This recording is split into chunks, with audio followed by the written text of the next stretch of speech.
welcome back to I'm the First podcast, where we talk about todo el orgullo y todo el miedo of being the first or doing something for the first time. I am Kaelly Arellano, your host, and today we have the amazing Luis.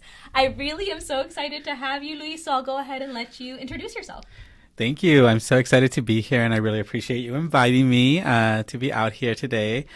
So my name is Luis Cornejo. I'm a licensed marriage and family therapist and certified sex therapist, and I'm also a model and entertainer. And I've been in practice now. In my private practice, I'm the owner of psychosocial therapy as well for the last 3 years now. And so I kind of dabble in a lot of different things, dipping my toes. I'm a big believer in, being expressive, right? Even as therapists and as people, and being creative. So yeah, that's a little bit about me. Yes, Luis, I think one of the things that I noticed about you is you wear so many different hats. And Luis, I know that when we chatted, before, when we talked about this interview and getting you on here, you said, I really want to talk about being an indigenous queer model and someone in the entertainment industry. And so I really want you to speak to that. What does that mean for you, and how's it been? Yeah, no, absolutely. I think, one of the reasons I was so excited to come on the show is because I know you're focusing on being the first. Yeah. Right. And I know I'm not the first in the sense of like in the world, obviously, but in my family, right, in my small circle, I am the first to really venture into a lot of these things, right? Whether it's been education, whether it's been entertainment, modeling, a lot of things that I've done. I've usually been the first. I am indigenous, right? My mom is from Guatemala, my dad is from Mexico, and we have a lot of ties to our indigenous culture that I don't think were really spoken of when I was growing up. And so even now, like, they still don't really identify in that sense. And yet there's a lot of traditions, a lot of things that they've shared, stories that were passed down, not a lot of knowledge around, origins, right, or about our grandparents or anything like that, but just knowing, like my grandma was from Oaxaca and she spoke a different language. My grandpa was adopted, from indigenous folks in Guatemala, things like that, that they would share.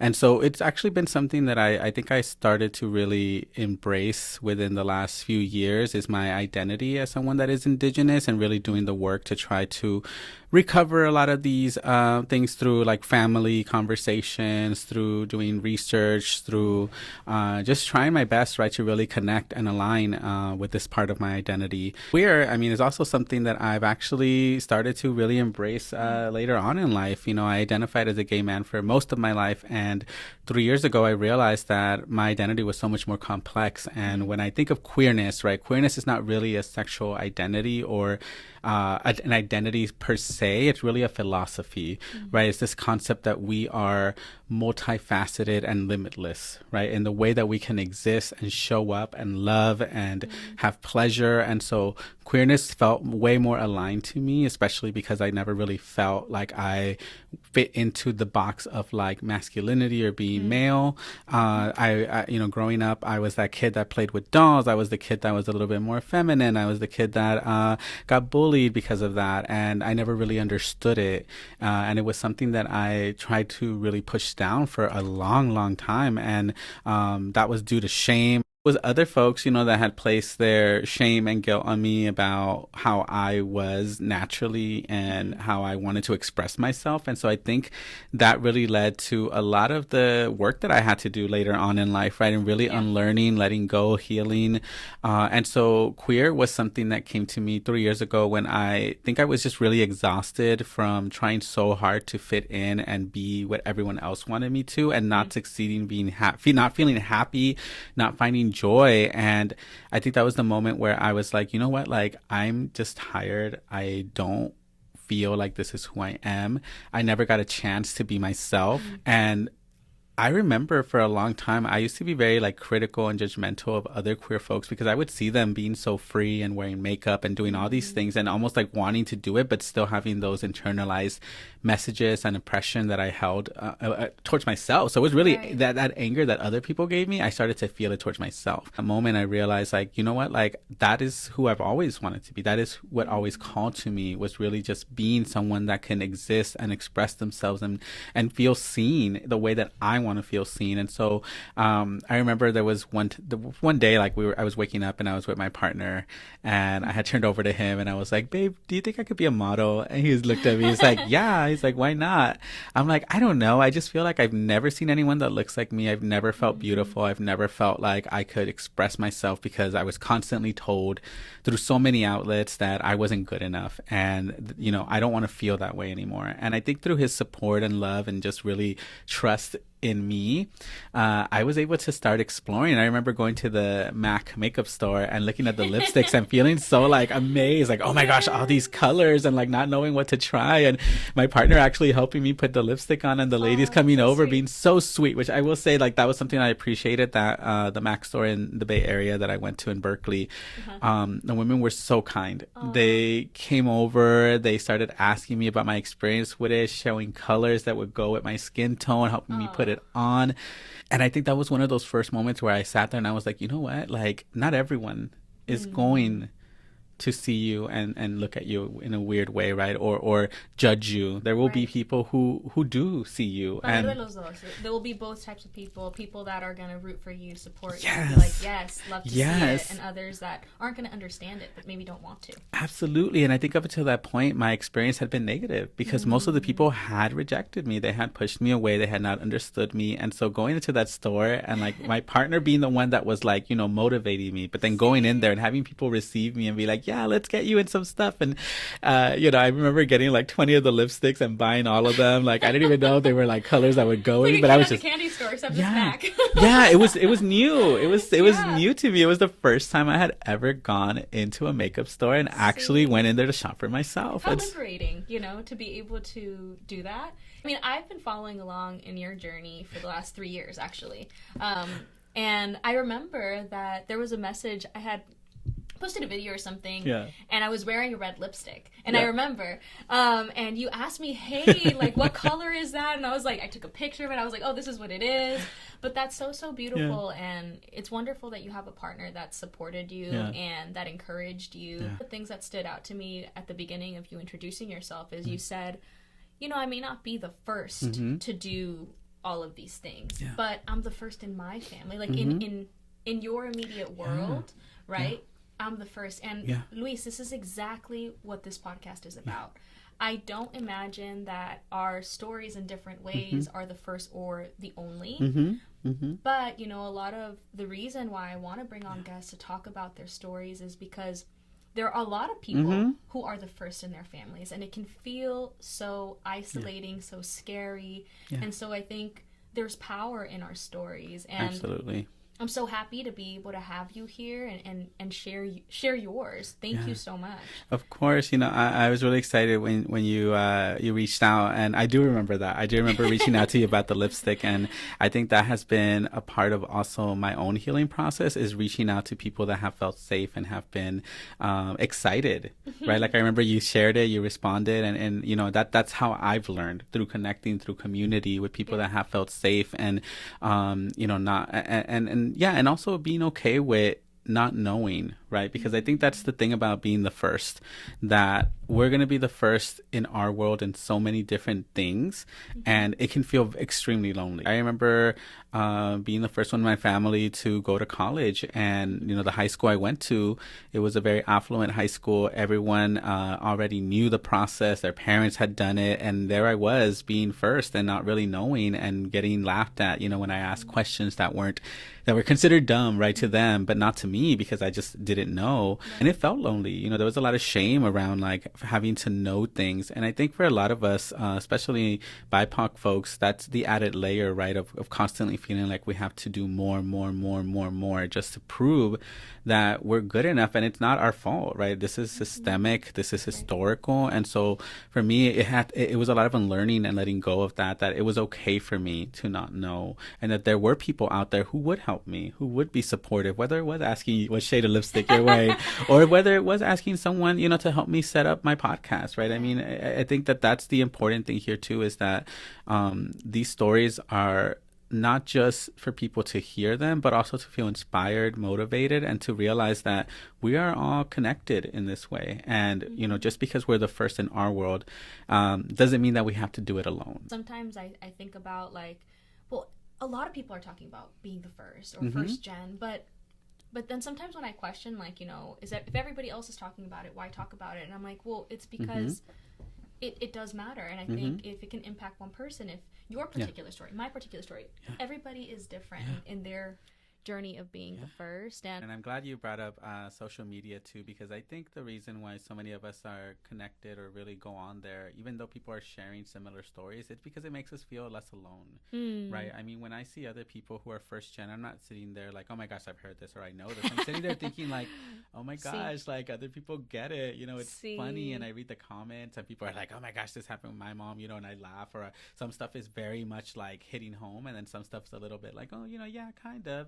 But I love that too, because it reminds me we're not all the same, and yet we share very similar, you know, origin stories, right? Which is, I think, one of our first gen faves is to share our origin story, right? Because it's so heroic. I mean, it's powerful, and like you said, it's been done in so many ways, but that's why it's important, because there's so many of us, and that's how we stay connected.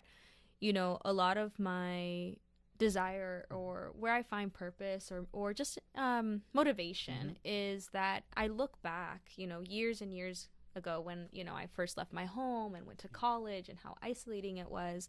I think about mentors that I didn't know were mentors at the time. Like they were just being themselves. And by them just being themselves, I could see me. I could see like, you know, el sazón. I'm like, oh, okay, like I do belong here. And I think that for you, you know, who are those people in your life that, whether it was in your direct circle or, like you said, there were people that I would look at in my own community, right? In the queer community, where you were like, it's almost like you were angry, but it was maybe more so like I wanted that so badly, but I hadn't processed that myself. So who are those people that for you are inspiring?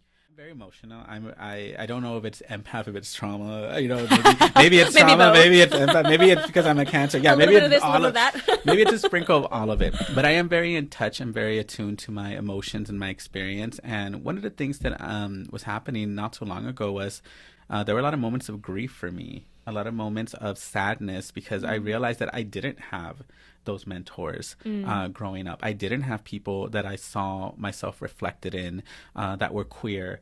And it brought a lot of reminders, right, of how lonely a big part of my journey had been at the beginning.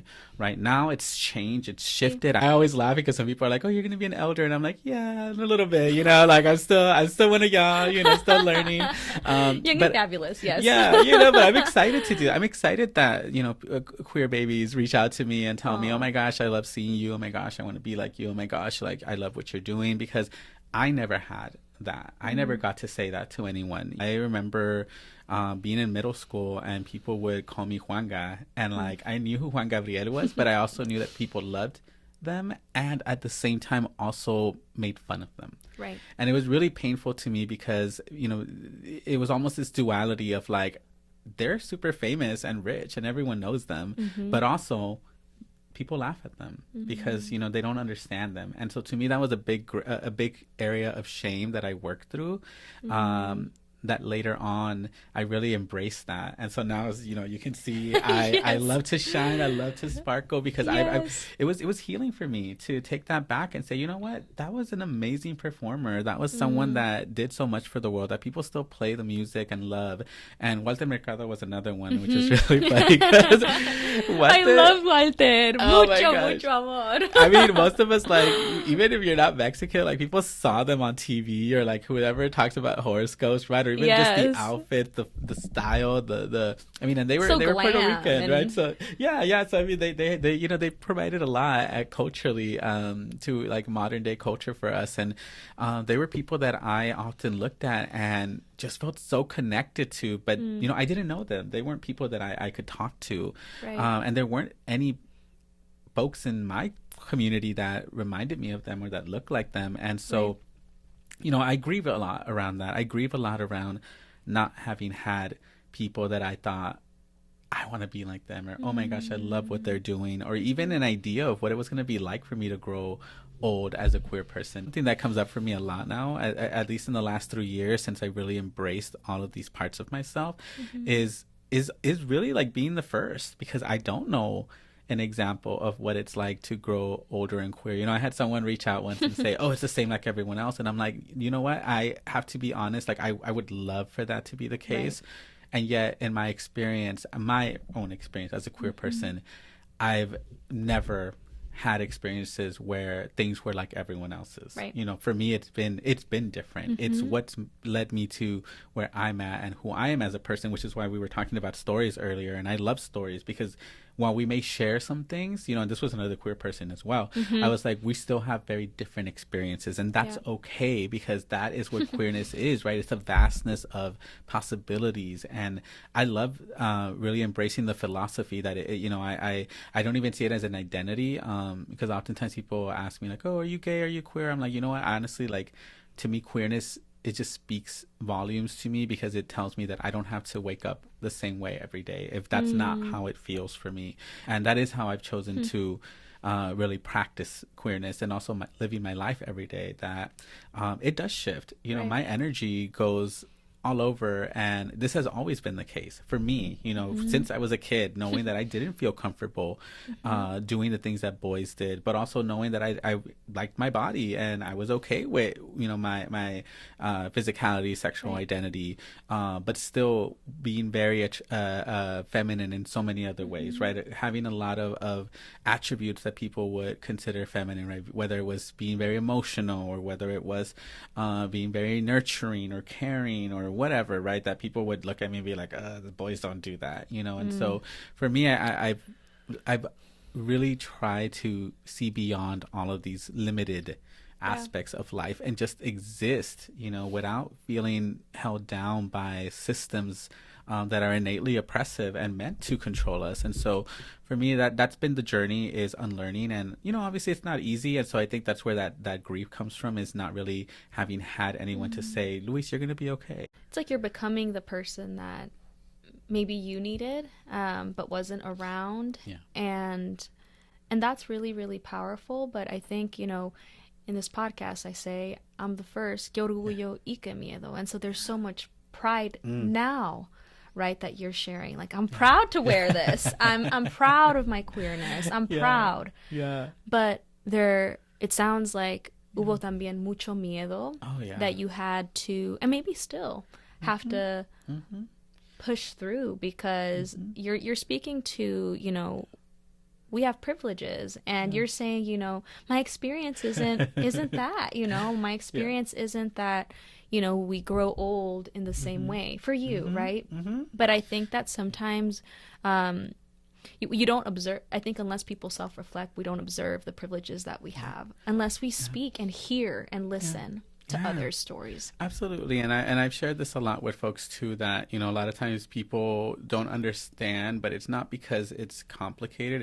It's simply because they, you know, there's a lot of privilege, right, for some folks, and it doesn't really allow them to sometimes be in the shoes of others or understand others. And so for me, I usually say it's really about empathy. It's not about understanding. Like, I can't explain to you my existence and the way that I feel and see things, but can you have empathy when you see someone like me who is living their lives in a different way that's not affecting you? You know, but that, or maybe it is, maybe it's making you angry, but is that really because you're seeing me, or is it really because you feel something inside that is causing you harm, right? Feeling trapped, feeling limited, feeling like gender norms and all of these things, religion, whatever, is holding you back, right? I mean, there's real pain there. And so I think for me, like, my goal has been really to inspire folks. I don't feel like I'm an influencer. I feel like I'm an inspirer. Like, I'm not going to tell you how to live your life and how to do things, because it might not apply to you, but I'm hoping to inspire you to live your life.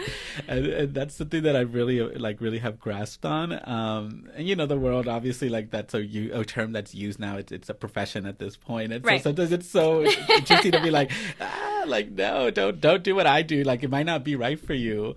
But if I inspire you in some way, right, then that is what my hope is, you know, because that is what people like Juan Gabriel, Walter Mercado, Billy Porter, other people that I see now have done for me. They have inspired me to show up as myself, to speak my truth, and also to do it with an open heart, that I know I'm not always going to be right, or that I have all the secrets, but I do know that I try, and I'm human, and being human is so beautiful, because like you said, we can experience pride, which I do. I am so proud of where I am now. And also, I'm still afraid. Yeah. And that is what makes me human. And I'm never going to get rid of fear, but I'm brave as hell now. So, Hell you know, yeah. I'm going to push through it. Yes, you are. And, you know, I love the way that you were talking about how it's cringy to say, you know, you're an influencer, but I do think you inspire people. And I think, you know, I'll speak for myself, is that not only it sounds like you're inspiring people in the queer community, but you really do inspire me. I can't tell you how many times I've watched your reel where you were using the Kelly Clarkson song Breakaway. Yeah. And I've watched it multiple times because I think your story, you're speaking on your story, but I feel like the emotions, right? That feeling of like, I feel trapped, I feel stuck, I don't know who I am or how to express myself, how to exist. And I think that feeling, I think people can relate to. And then there's the part where it's like you're just expressing yourself, you're being, you're existing, and it is so, so beautiful, and it inspires me to do the same. You know, I never had the experience that you're sharing, but I think that growing up, I loved being on stage. I loved performing, but I never liked the spotlight on me by myself. It was very scary to feel seen. And so watching you just exist is so, so inspiring, and I want to thank you for that. Yeah, I really appreciate you saying that. You know, I share these things really in an intentional way. I grew up in a home where we were told, don't share things, don't talk about yourself, don't, you know, give people details about your life. You know, there's a lot of fear, a lot of anxiety around it. And to me, I've found that the more I've shared, the more connected I feel with people. Obviously, I have my privacy, you know, I have my personal stuff. Like I said, I'm flawed, I'm human. But at the core of it, my goal is really to let people know, like, you know, we all share these things as well. Like you were just saying, I think you said it beautifully, that we don't have to be the same person or have the same experience, but there is a connection emotionally, and really understanding how we're a small part, right, in this universe. Like I look at the stars the same way other people have and wonder, like, what am I doing here? What is the meaning of things, right? I mean, I think we've all been in these spaces. I think we've all felt anger, shame. I mean, we're human, like I said. I think it was a lot of pride around, like, my journey, you know, that there was a lot of fear and ambivalence around actually showing up and being seen. Just like you were saying, that there is real fear in being seen. And for me, that's always been the case. You know, I grew up being told by my parents, and this was because they were, you know, immigrants, and also a lot of worry around the way we were expected to behave, right, and be good immigrants for them, was you don't do things that get you attention. You don't show yourself, because it can cause harm, or someone can be dangerous, right, with the police, at social services, at schools, right. We didn't trust anyone. There was a lot of fear around being seen, and even by our neighbors, by other people. Like, you don't tell people things, and that was like an unspoken rule, right, around safety. It was not because we didn't want to trust. And survival. I know my parents, it was survival. Your parents were teaching you how to survive, and how they knew how to survive as well. Yeah, exactly. And even now, you know, my mom sometimes says, "Oh, do you have to post so many, like, pictures of you and your partner? Like, what are you know, what are your other family? I don't want them to say things to you." And and it almost feels like this, like, very painful experience still, because it's almost like, don't show yourself, because if you do, people will judge and criticize or hurt you. And while that is true, because I definitely have experienced that. You know, I get hate comments, I get looks on the streets. I see the way people react and respond to me or treat me differently. And yet, at the same time, I've also met so many amazing, wonderful people who do see me, you know, who do value my work, who are intentional about connecting with me. And that has meant so much more to me, you know, than me focusing on what I've known for so long, which was that pain, right? That rejection. Right.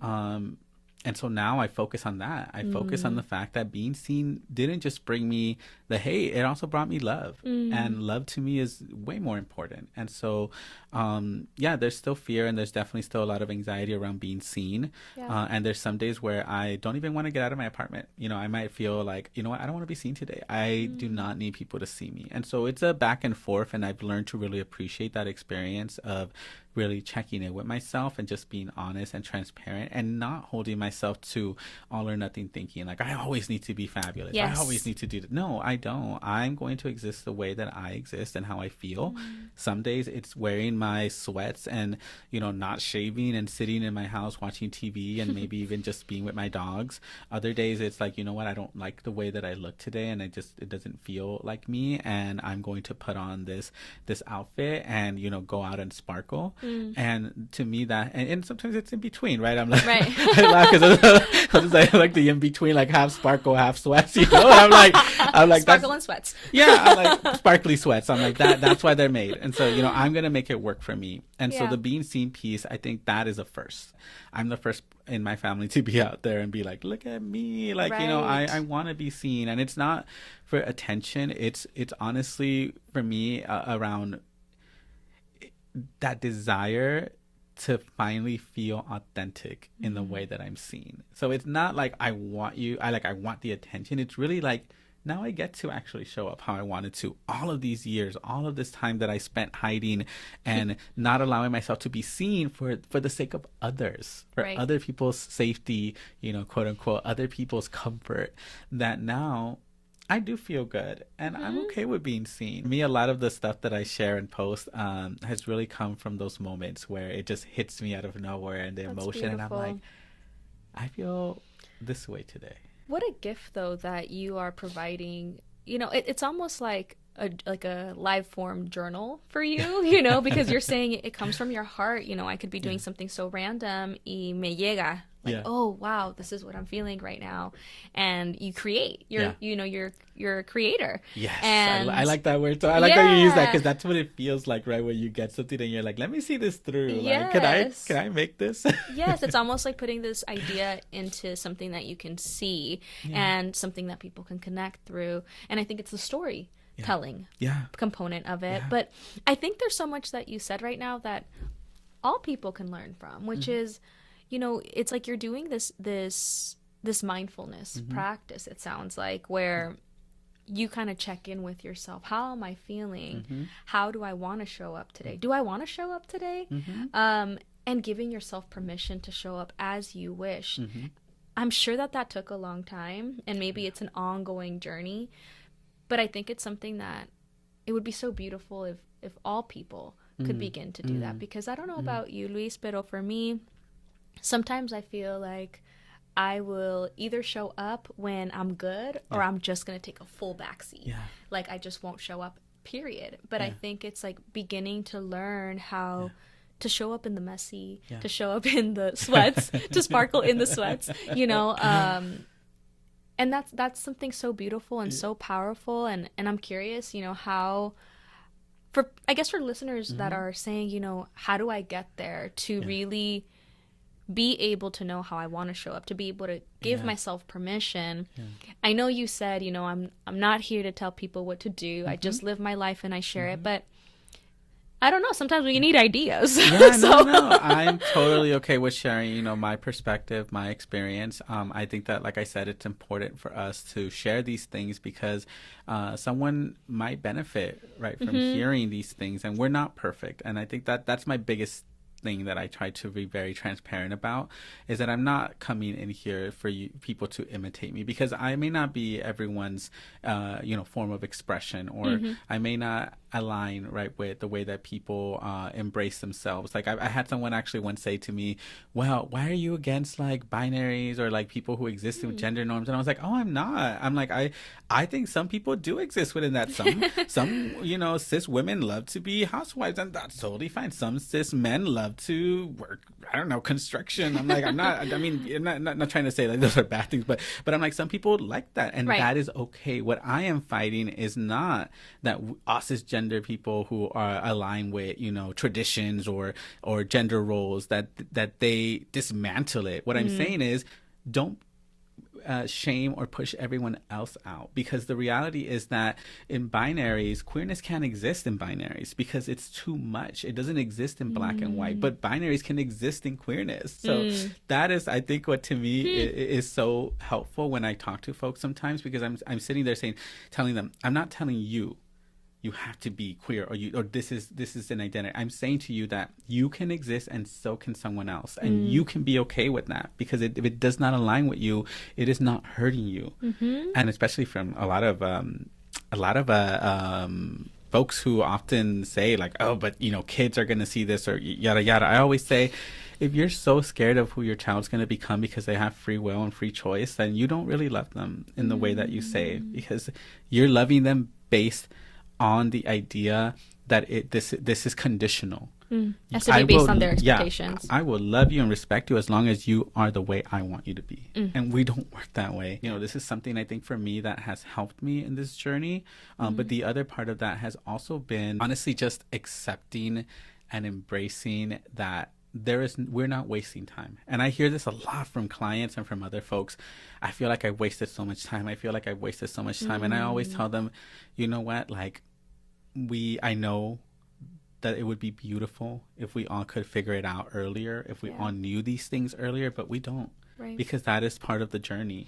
And that's where society has been and is currently. Yes. And there's individuals like yourself that are trying to share stories so that there can be more out there about just existing in ways that you can exist, but exactly, and dismantling that, right? That pressure that you have to figure everything out when you don't. I've been seeing a lot more on social media with older generations and folks who are just starting now to do things that they wanted to do for a long time, and they're inspiring, and they have lots of followers, and people love their content because it's almost freeing. It's like a reminder of you're not on a time limit. You're not on this alarm that's going to go off at one point and say you better be here. No, like, people find themselves in so many different ways and different versions throughout life. And I think that's beautiful, right? I think that reminds us that life is not about being productive, right? And using it in a certain way, which is why I always get so like reactive when people say I feel like I'm wasting time, like I wasted time.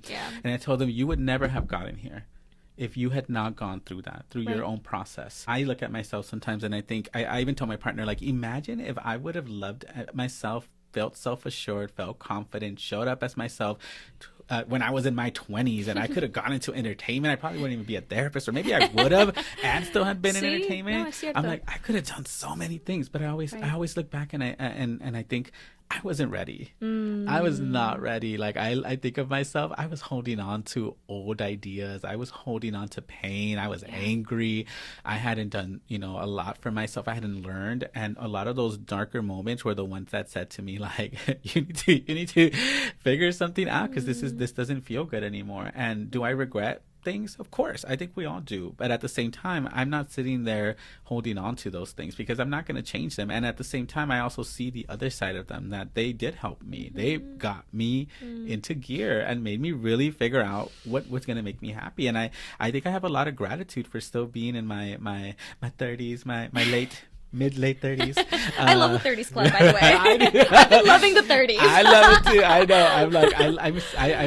I'm very proud that I have that opportunity to do this now and see myself just unravel in a beautiful way, right? Throughout the rest of my life. I think that for me, that's the inspiration, right? Is telling people this. And sometimes folks will say, like, I just love that you're so colorful. And I'm like, that's what I'm hoping for, that we can bring color into the world, right? That we see more color, that we get more inspired, that we get more motivated, that we start to see beauty in different ways. And that was part of the reason why I even went into modeling and entertainment, because and being the first in my family was How did that happen? Like, how did you go? Because okay, so you're a therapist and a sex therapist, and you take a lot of different hats. So how did you go from, okay, this is a role that I'm part, it's part of you, right? And now I want to go into modeling, into the entertainment industry, which is a whole other thing, where did that come from? How did you transition? I know you said you told your partner, hey, do you think I could be a model? You know, I didn't even finish my story with that. I got so excited about the makeup part and like just the self-discovery, the play part. I forgot, but Cuéntanos. yeah, no, but that was the first moment, and honestly, it stemmed from anger. I love anger. I actually enjoy working with folks who come in because of anger, because anger is so righteous, and it's not just one emotion. You know, it really holds so much space for a lot of other emotions under, and for me, anger has always been really rooted in pain, the pain of not feeling seen, the pain of feeling told that I had to hide myself, the pain of not being valued in the way that I felt I should be, the pain of being rejected for showing myself. And so anger to me has always really been a feeling that I've connected to very well. And I've learned that anger is both constructive and destructive. To me, that has been a game changer, because I've learned that, you know what, I can be angry. And sometimes it does call for destructive, right? Sometimes it's like, you know, bring down the system. And I'm right there, you know, marching with people. And sometimes it is about the constructive aspect of, well, how am I going to use and channel this energy to really move forward? And so one of those moments was back when I was still working at Kaiser 3 years ago. I was tired. I had been diagnosed with type 2 diabetes. I had depression. I was seeing a therapist. And I remember just feeling like, why am I always feeling like I am not good enough? Why is this something that just, and like I said, that realization that it was never me. Like it was always other people, society, the beauty industry, everything, yes, coming onto me. And anger showed up, and it was like, you know what? Like, why not? Why not you? Why can't you do it? I'm like, I'm going to do it. And I looked at my partner, said it, and you know, I watch me. I know, and I'm glad he said. I mean, I know he was going to say yes. You know, I mean, if he said something else, I would have been like, let's talk. But we're gonna have problems today. Yeah, we're gonna have problems then. No, but you know, he's a sweetheart, and he immediately said, yeah, of course, why not? And that was the moment I went to get lipstick, did all this stuff. I started taking pictures. I started reaching out to people. It was honestly an uphill thing, because I knew nothing about it. But the one thing that kept coming back up to me was that I was really like frustrated with the concept of what people considered modeling and also the beauty and fashion industry.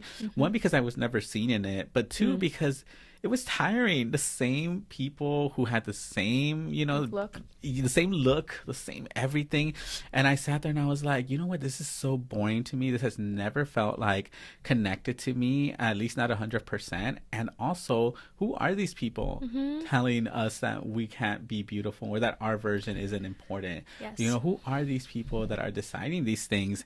And, you know, obviously being a therapist that really does work through a lot of re-indigenizing therapy, decolonizing, you know, a lot of these things, I knew who they were. So it was almost like anger of like, no, I'm done letting these people tell me how I'm, you know, how or when I'm going to be good enough. And so es que, sabes que, you know, in our community, in the Latinx community, there's a lot of internalized racism, colorism, and I think that, you know, I grew up with a sister who is brown, you know, and in my eyes, my sister's gorgeous. She's beautiful. She's stunning. But I think that, you know, it's small comments that are made, you know, like I remember from the moment that she was born, she was little, a baby. Ay, que morenita. Like instead of saying, ay, que bonita. Like maybe they did when I was born. It was like, ay, que morenita, ay, que chaparrita, ay, que gordita.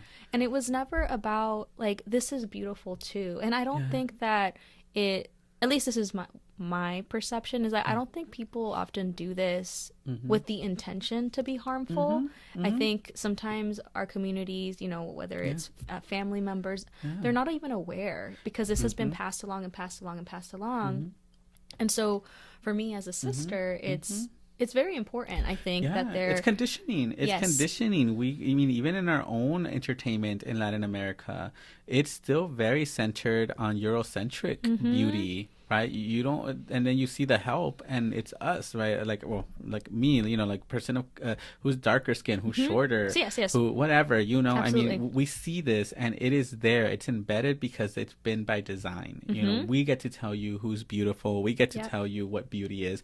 And so for me, that was a lot of the anger, was that, I never saw myself represented or really felt in it, and yet I tried so hard. And this is not just something that one day happened. I grew up in high school, like bleaching my hair, trying to wear blue colored contacts, trying to make my skin lighter. I'm okay with admitting that, because I think it's important for us to talk about the painful moments of really how this has affected us, our mental health, our spirit, our soul.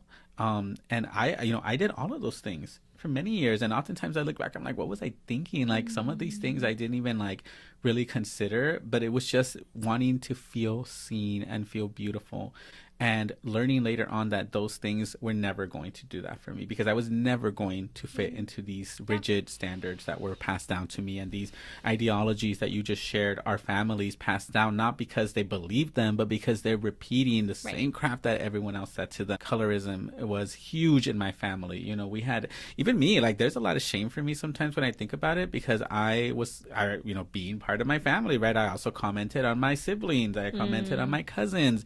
I made fun of their skin tone, or said they were too dark, or said they were adopted. And a lot of that pain comes back to me now when I realize how much I love my own skin, that I used to hate it so much. And like I said, it was never because I felt that. It was because everyone else had said to me it wasn't beautiful enough. You were taught how to feel about yourself. Exactly. And so then I took it off on people who were even darker than me, or who were even, like my sibling. I had to really go through a process of unlearning that, and even challenging my parents, and doing that part of the work in healing. And it wasn't even like, and the thing was, I think in that moment, I didn't even see how it expanded, right? Because that was just family, that was just our cultura. But then understanding racism and the layers of the impact of colonization, slavery, I mean, all types of historical things. Yeah. It was like, oh my gosh, like, this all makes sense. There's so much there that's layered. And so I love to learn. I love to be someone that likes to understand these things, and also not take it to the place of anger where it becomes destructive. Sometimes it's more of like, you know what, like, I'm just not going to do this. And so that's how modeling came about. I was like, I get to do this too. I reached out to people. Definitely had a lot of folks who turned me down, or were not down to work with me or collaborate, but there were plenty of other folks who were like, let's do it. And it's gotten to this point now where it's been 3 years. I'm signed now to a talent agency. That's amazing. Bravo. Felicidades. I'm signed to a talent agency that's queer founded and Black owned, which is amazing. Awesome. I'm also doing a lot of photo shoots, collaborations with designers all over LA and in Mexico. Done a lot of photo shoots, getting more projects that are being done. I started. I know. That's wonderful. And all of this is, like I said, it stemmed from that space of finally deciding for myself to take ownership, and to stop letting others, entities or systems that be, to control that for me. I reached out to my community, queers and folks of color, and I was like, what are y'all doing? Like, what do you think? How do we do this? This is my idea. This is what I want to do. And like I said, I had people who said no, and then most of the people that said no were actually people that were representing these institutions and industries in the way that they are now. Most of the people that said yes were people that were like, oh yeah, no, beauty is about, they were aligned, right? Which is what's so important to me. And so as I started to do this, I started to connect with people who were trying to also dismantle these views and these things, while at the same time still acknowledging that we can also be a part of it. And so that's where I started. I've been doing a lot of fashion shows with, like I said, folks in the community. I hosted a fashion show at Urban Con. Amazing. I'm hosting another one, a big one, the Chicano Elegance Gala, that's happening next year. I'm also walking in a couple I can't share about yet, but I'm going to be walking in a couple of fashion shows. So that's my thing. Modeling is really meant to inspire people and to see a visual of what is possible. And I love fashion. And you know what, I think that now kind of, doing these podcasts or being in private practice, or just not being, it's our own company, right? So I feel like, I remember when I was working in other places, I just felt like I had to dress a certain way or dim down, kind of the things that I love. Like, I love makeup, I love heels, I love stuff like that.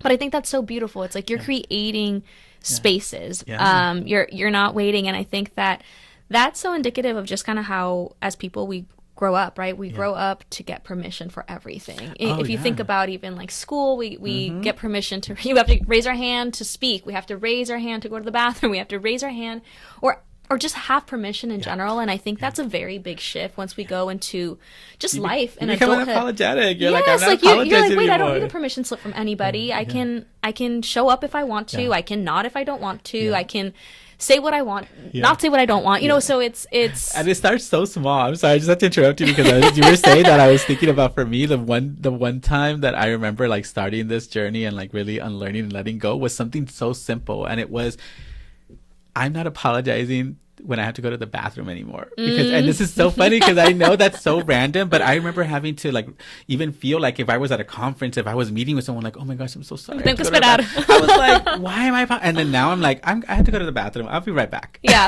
And so even that little moment was a moment of liberation for me, because you're right, we get so indoctrinated into like behaving and acting and being obedient or being and it's guised in different ways, right? At school it's behavior, work it's professionalism.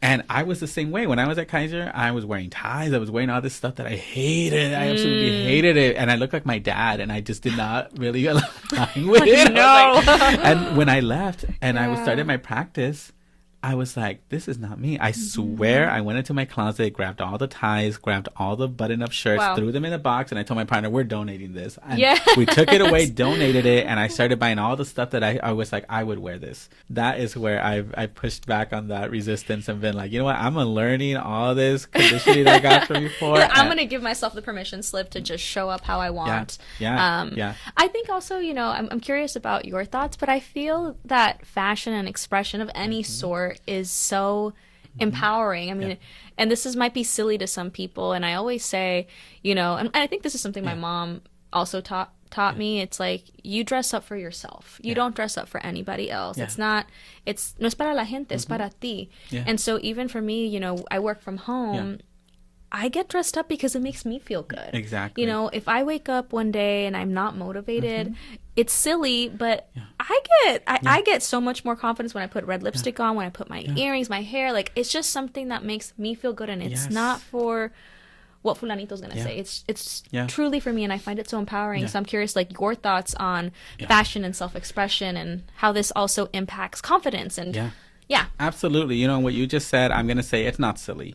Because we all dress up every day, right? And we wear clothing, and it's the most visible thing that everyone sees, right? And we do it for a reason. Why do we wear uniforms? Why do we dress a certain way, you know, when it comes to professionalism? Why do we dress a different way when it comes to performance?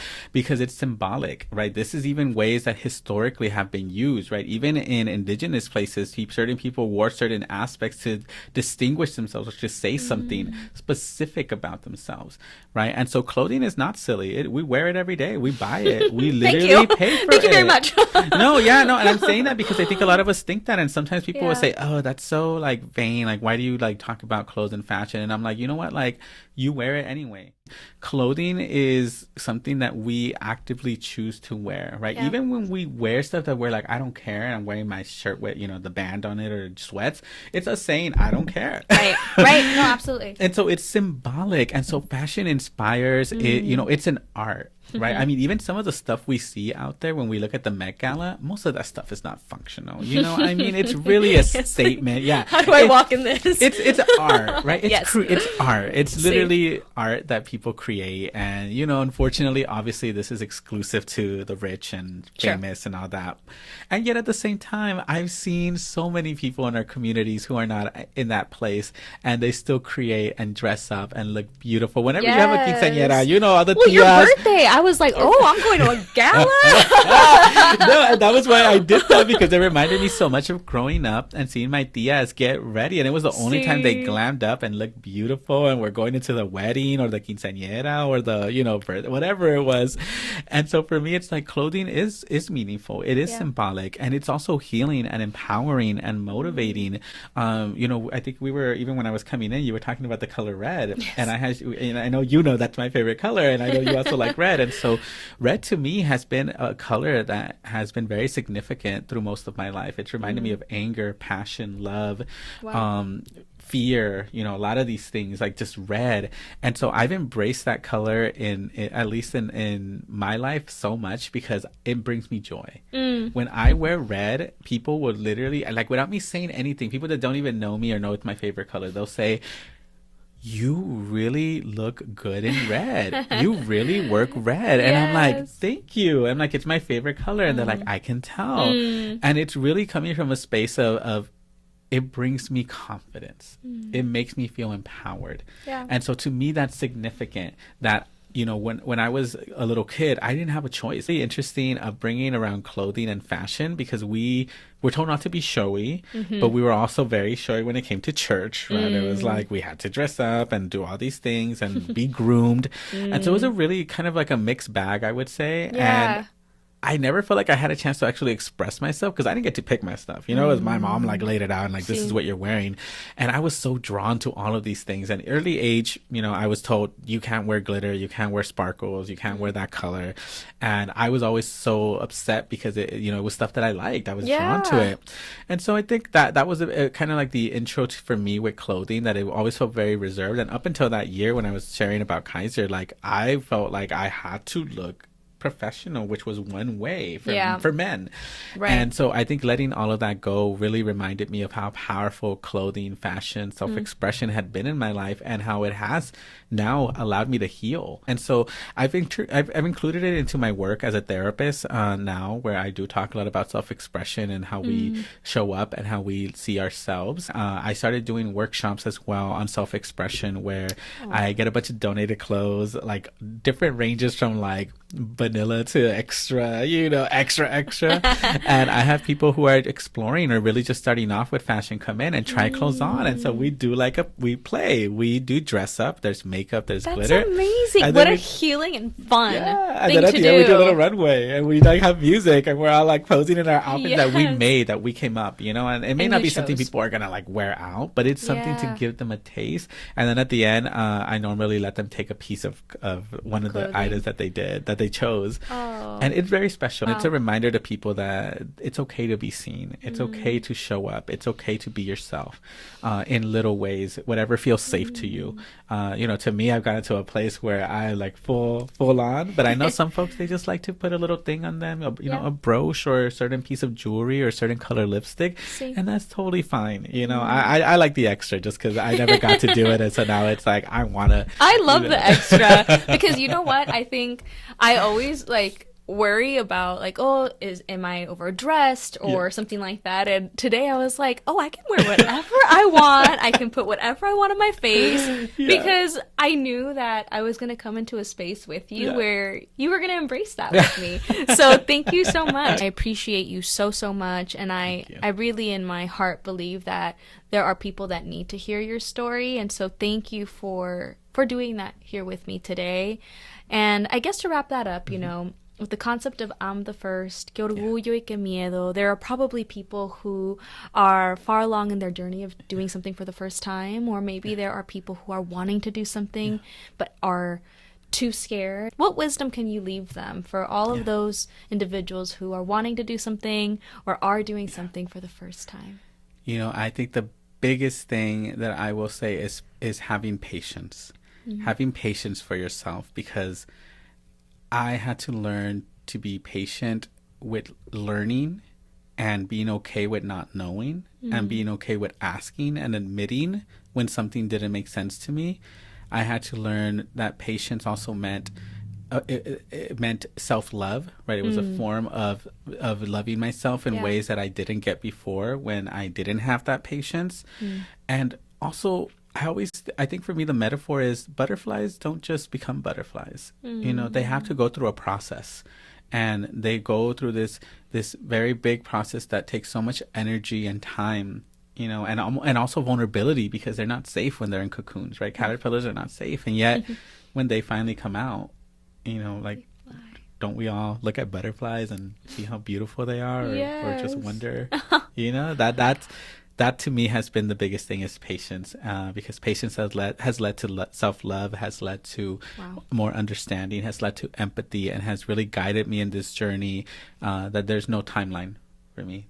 I don't know where I'll be in 5 years, but I am so excited about it now than I was 5 years ago when I couldn't see a life for myself. So wow, amazing. I've never thought of it that way, how self-love, how patience is a part of self-love. And I think you've given me a lot to think about. I'm sure that other listeners, you're also thinking about how can we be more patient with ourselves, with our process, with the highs and the lows and everything in between, so that we can all be butterflies and we can all shine in the way that we want to shine. Muchas gracias, Luis. Oh my goodness.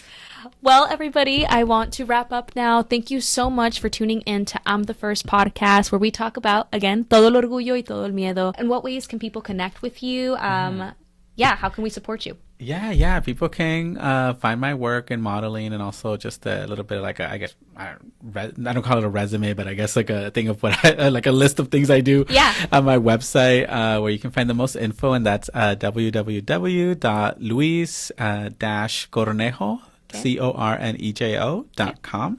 And then on my Instagram, where I post a lot of my reels and content, and that's at Luis, Luis _the THEE, like Megan Thee Stallion. Yes. And _LMFT. Yeah. Beautiful. Well, everybody, go ahead and give Luis a follow. Thank you so much for tuning in, and may you all embrace todo el orgullo y todo el miedo. Yay! Muchas gracias. Yeah, of course. That was great. That was wonderful.